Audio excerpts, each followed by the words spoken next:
Yes, good day to you guys, and I just wanna share with you something. Kumunik ako sa Piso Wi-Fi kanina guys to actually upload videos, and nung biglang umulan, and ngayon since umulan, nagpa-load ako ng SIM card ko ng Talk and Text.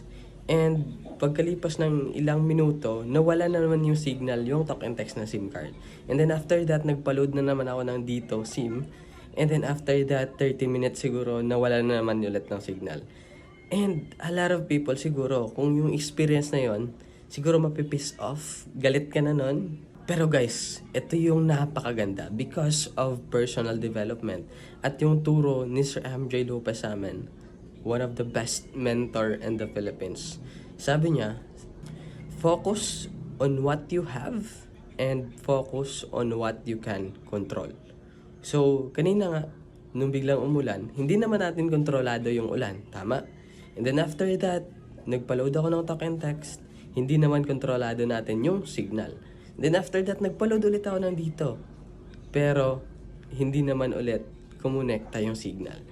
And that thing, hindi natin kontrolado. Diba?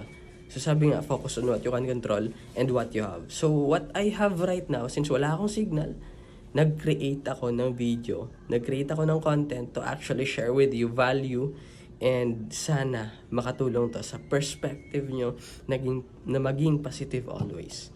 And yun lang, let's go.